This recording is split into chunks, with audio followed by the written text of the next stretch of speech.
Bonsoir à tous. Hello, everyone. I'm very excited and happy today to be with Jeff Davis.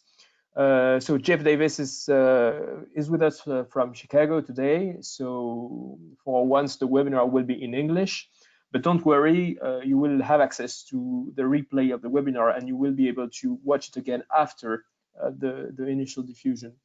So hello, Jeff. Good Hello. morning for you.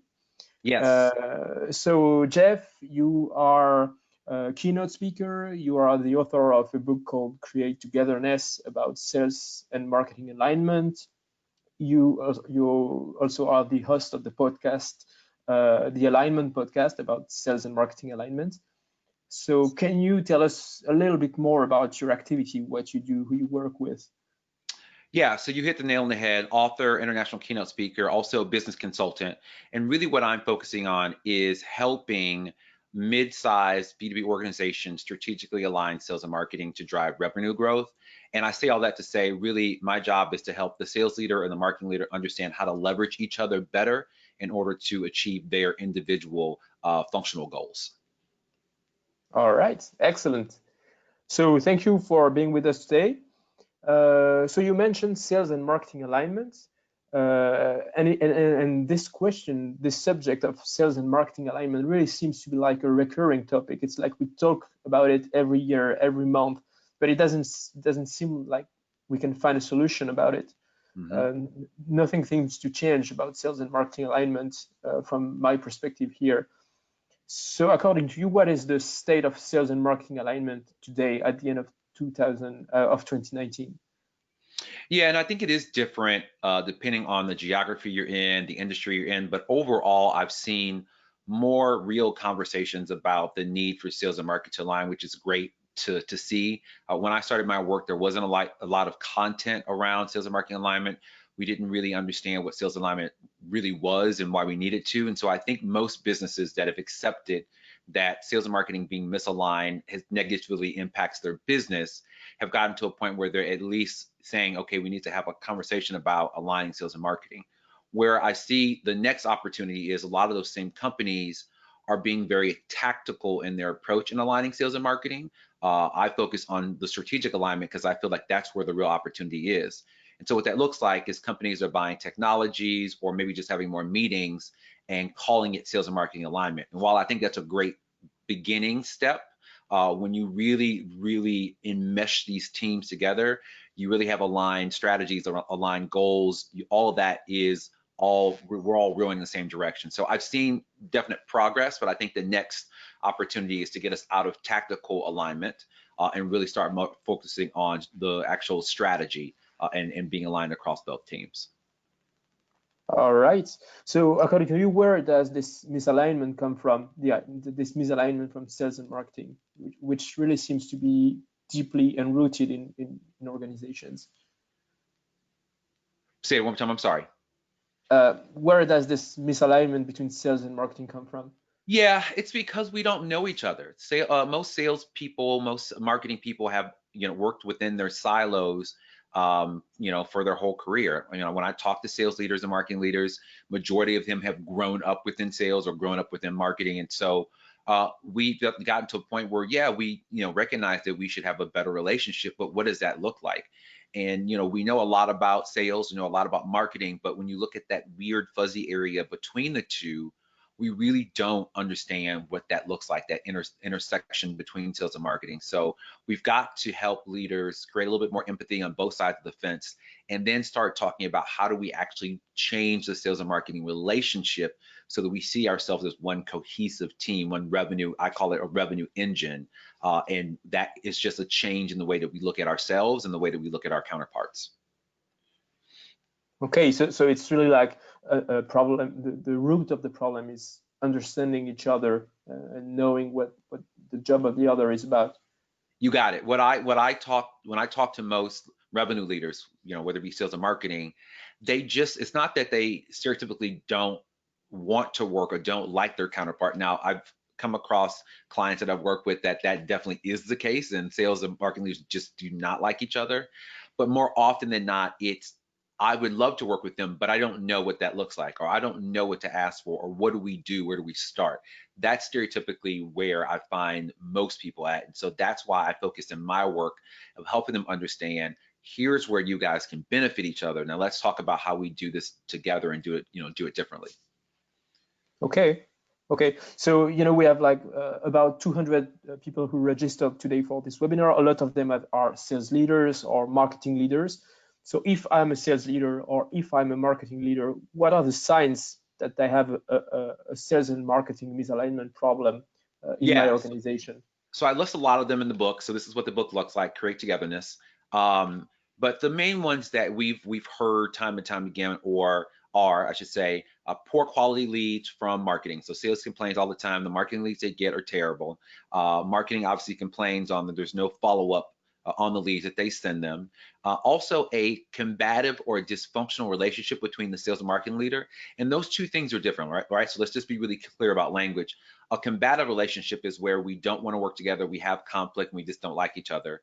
A dysfunctional relationship is more focused on, I don't know how to work with you. So either one of those are clear indicators that there's alignment across sales and marketing.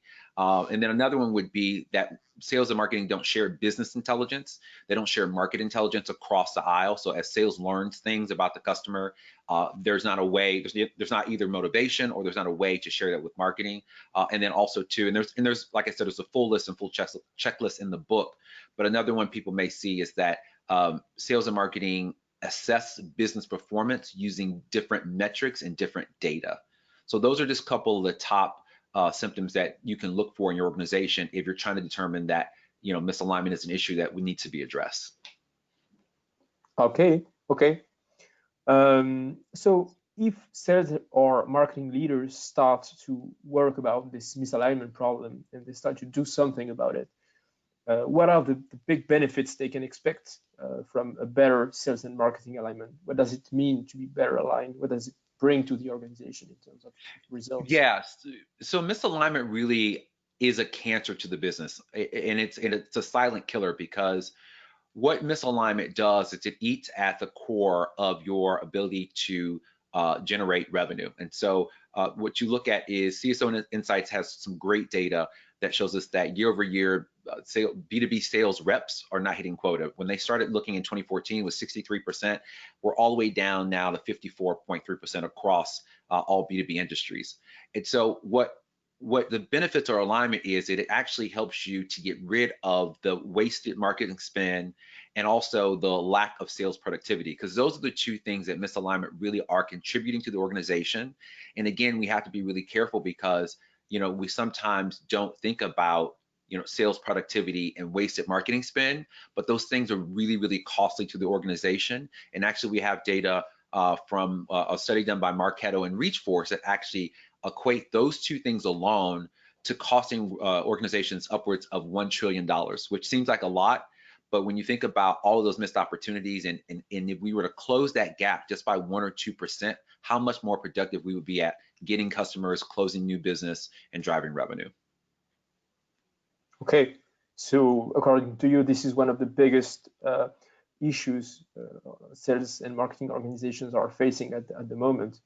Yeah, I think for any B2B organization, this should be at the top of their list as a business initiative, as a business imperative, because aligning your teams has become a strategic advantage against other people. The modern buyer is, and we'll probably get into it in our conversation, but really is demanding this cohesive and seamless customer experience. And they're telling organizations, if you don't give me this and you make the process difficult, I'm going to go to a competitor. And so if businesses and CEOs and the executive team don't recognize alignment as a strategic advantage, they're really missing the boat, because when you really can get your two teams aligned across sales and marketing, that is very difficult for a competitor to replicate. It takes time, it takes effort, it takes commitment on the organization. But when you're able to get there, people just cannot turn tomorrow and say we're going to be aligned. So it definitely right now is a time to invest in it. I think for most organizations, we're on the offensive and there's opportunities to do this.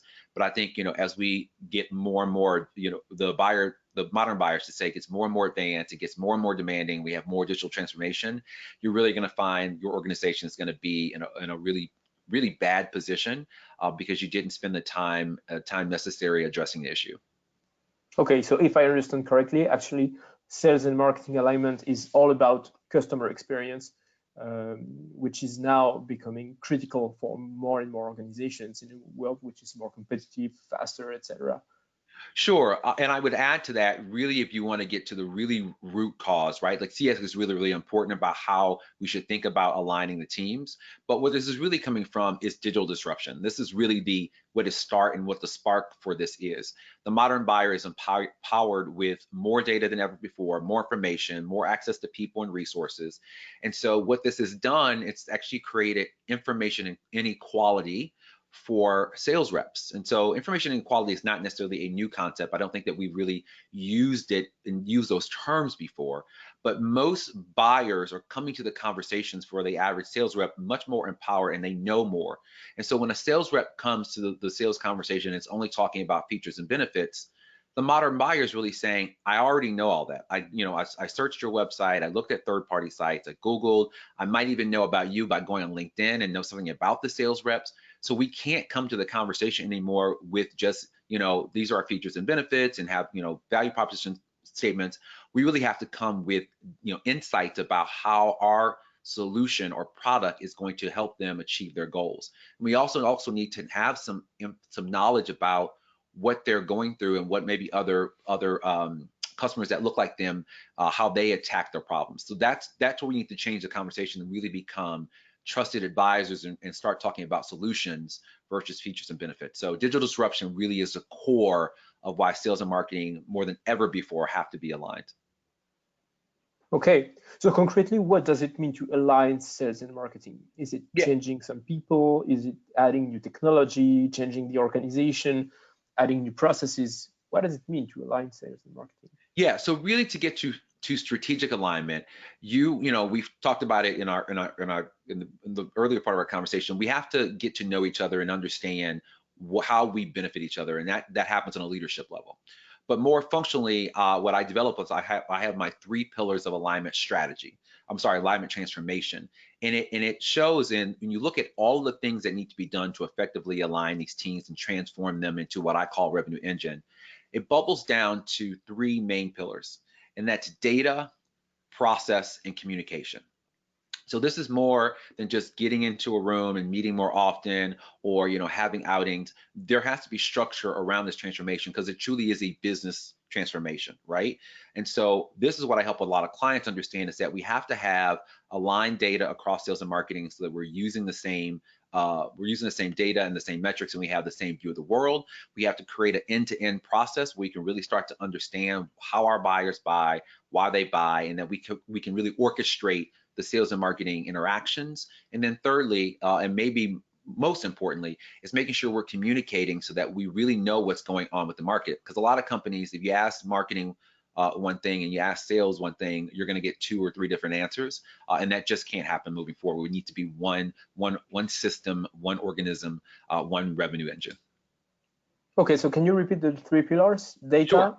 So it's data, process, and communication. And so if you look at data, the objective there really is to leverage all the customer interaction data so that we can really start to understand who our buyer is, what's important to them, and make sure that we are really making data-driven decisions and not just making gut decisions on what we think might be true.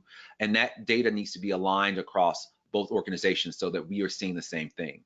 When you look at process, the objective of that really is helping leaders develop a lead to revenue process so we can see exactly every interaction that is happening with our buyers, because when you do that, you're able to understand, okay, is it the handoff between marketing and sales that's the problem? Or is there a certain piece of marketing collateral that does really well and closes more? We need to be able to answer those cross-funnel questions, and we can't do that if we don't have a lead to revenue process that we can clearly understand. And then communication is about really developing a I'm sorry, I should say establishing a feedback loop between sales and marketing so they can share business intelligence. Because what happens a lot of times is sales see something in the field or on the phones and they just adjust without telling marketing. And so it's a missed opportunity, because if marketing knew that, we could go to the market differently, or we could provide different content, whatever that looks like. And so it's making sure that we're on the same page and that we're able to adjust as the customer demands or the buyer demands or the market changes. All right. So who should be in charge of this sales and marketing alignment initiative in the organization? Is it coming from marketing? Is it coming from sales, another function? So it's really simple. It has to be a joint effort between sales and marketing and be sponsored by the CEO. And why I say that is, if it's only dependent on a sales leader or only dependent on the marketing leader, it's going to lean in the direction of that leader, right? That's just a natural way that, if I'm a sales leader and I've been in sales in my career, I'm going to be more focused on solely sales things, even if my best intention is to make sure that we're aligned. And the second component that's really important is that you have to have sponsorship from the CEO in order to get the level of authority in the organization to get people in line. And I don't just mean support by the CEO of saying like, yes, the CEO supports this effort, but you need the CEO to be the voice and really be the face of saying, we are really going to transform the way that we go to market. We are really going to be customer obsessed and customer focused. And one of the ways that we're going to do that is going to make sure that sales and marketing are a singular voice.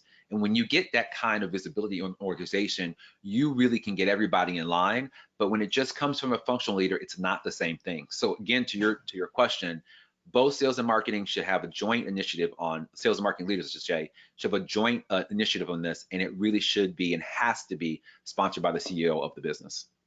Okay, and what about sales enablement? Because it's a rather new concept in France, sales enablement. Yeah. We started talking about it recently, but in the US, it's older.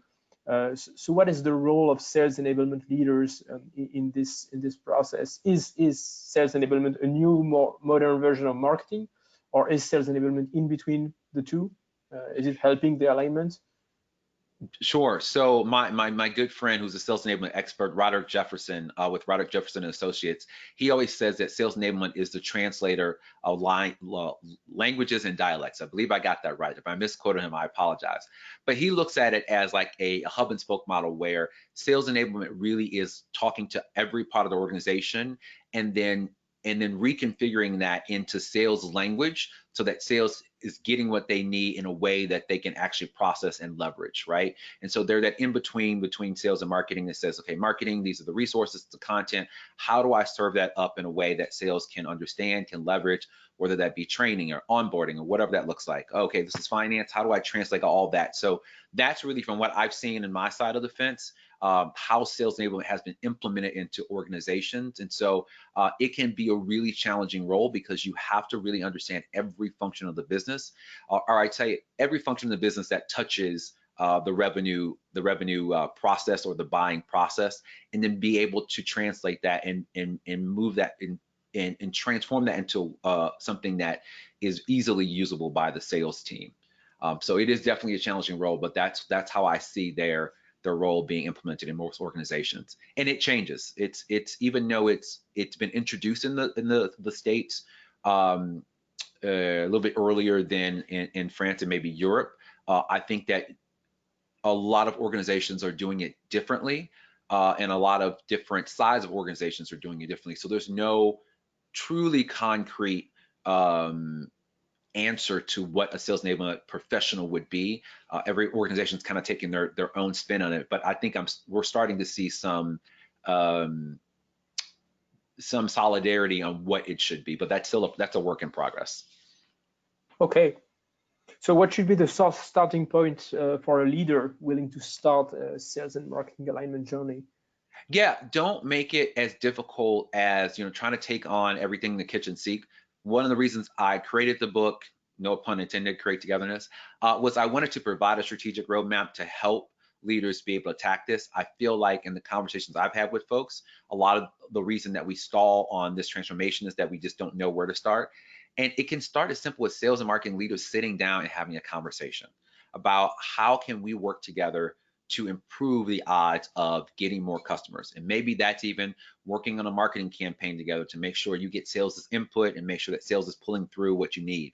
ABM, or account-based marketing, is also a great start. Getting sales involved early in the process of selecting accounts, making sure that the strategy makes sense to them, all those sort of things are a great way to start. And so I encourage people to start there and really, have revenue growth meetings where you have sales and marketing folks in the room and you're talking about pipeline, you're talking about, our close rates, those sort of things. Don't just meet to meet, but start having those type of functional meetings. And I think that's a great way to start. And then obviously, I encourage you to get the book to really look through like the transformation process and then how to really pull through the 3 pillars of alignment transformation. Okay, so it can start with a simple discussion between sales and marketing leaders. And then is there a standard roadmap to follow, or is it something very custom, tailor-made for every organization? Yeah, I think every organization is unique, but I think the 3 pillars of alignment transformation are a great way to think about that. The data, process, communication, how you pull that through your organization is unique. But I think those 3 pillars of alignment transformation are really really the standard around how you as an organization should really be thinking about how you change the relationship and how you transform sales and marketing into a high performing revenue engine. All right. So thank you very much, Jeff. So I'll try to sum up a bit what we said for people who join later. So if, according to you, sales and marketing alignment is still a very important problem for organizations. It costs a lot of money, and it's very insidious because it's silent, but it pushes customers away from the organization. Sure. If like fixing sales and marketing alignment can bring a lot of extra revenue to the organization, and it's really a joint effort between sales and marketing leaders. It has to be supported by the CEO, though. In this process, sales enablement can really help by like translating the language between sales and marketing and making sure that the efforts are well aligned and that people communicate. There are 3 pillars in the sales and marketing alignment journey, which are data, communication, and I think I forgot the third one. Process. Sorry, and process, exactly. And the starting point of a sales and marketing alignment journey could be as simple as a conversation between the sales leader and the marketing leader, and of course, really create togetherness to get the good roadmap to move forward. Yeah, I mean, you hit the nail on the head. And like I said, one of the reasons I wrote the book was I wanted to make this a lot simpler and a lot easier to think through. One of my jobs and one of the reasons that I started my company was, this is a lot of work. It can be difficult and challenging and complex because we're not only changing processes, but we're changing the way that we look at ourselves in relation to the buyer. We're also changing the way we look at each other. And so that takes time. And so the book was, for me, a way to add clarity of how do we do that in a really structured way. But everything you said, you hit the nail on the head. Okay. So to conclude this discussion, can you share with us one funny story about sales and marketing alignment that comes from your personal experience? Yeah, so I thought about this. So when I transitioned in to become on the brand team, we were having a conversation about content and resources and that sort of thing. And if you work in a data-driven organization like I did, the first thing that marketers think is just let's look at the data and it'll tell us what's the best content and what salespeople like and all of that stuff. And I said that for the most part is true. But I said we have to be careful about something else because I came from sales, so I have a different perspective. I said you also have to make sure we get some qualitative feedback from sellers or sales leaders, actually really just the frontline salespeople. Because what we used to do back in the day is we had a manager that said, this is the resources we need to use, and we would order them and then throw them away. And so everybody in the room kind of looked at me. They're like, why would they do that? I said, because if my manager tells me that I'm supposed to be doing something, I'm going to make it look like I'm doing it. And so it was just kind of a funny conversation because they had never thought about that, and nor would you unless you had been in a conversation. But I said, I'll be really honest with, there were things that like I just did not like, I didn't see any value in, and I would order it because I was supposed to. When my manager was looking at your reports, I knew that's what was happening. And then as soon as I got them, I threw them in the trash. So it was funny, and they were, and someone were like really shocked because, you know, again, it goes back to, I spent all of this time on this marketing piece and all this time creating these resources. Are you then telling me salespeople are ordering them and throwing away? And I'm like, yep, that's exactly what's happening. So That's a great example of misalignment, yeah, of a little bit. invisible misalignment. So we had a chuckle about it. All right, thank you so much, Jeff, for sharing all this information with us. I'll look at questions. Do we have any questions among attendees? At this point, I don't think so. So if you have questions, people who are attending the webinar, don't hesitate to ask them. Now is a good time. You can ask them in French if you want. I will translate them. So I guess we don't have any questions at this point. All right, so thank you very much. Then thank you to all the people who were with us tonight. People in France, I know it's a weird day with all the strikes, and it can be hard to find a moment today. So thank you very much for being there with us, and thank you again, Jeff, for sharing all this information with us. It was very interesting. Absolutely. And if people listen back to this and want to reach out and ask me directly, the best way to get in contact with me is go to my website, which is meetjeffdavis.com. Obviously, if you want to grab a copy of the book, Create Togetherness, it's at createtogethernessbook.com. And then I encourage you also to look me up on LinkedIn. But I'm always happy to answer any questions that people ask. And also, if I have resources like a blog or a white paper, whatnot, that would be helpful. I usually try to share those as much as I can. So I encourage people to reach out. I'm totally okay with that. I really love helping sales and marketing leaders do this differently and do it better. Okay, and our next incentive webinar will be on January 9th. So we'll have a little stop during Christmas time, and next is January 9th with Ludovic Giraudot, the author of Dream Team, and we'll talk about how to build and coach the team you've always dreamed about. So stay tuned and have a good night or have a good day, people listening to us from the United States. Bye-bye. Thank you. Appreciate it, Simon.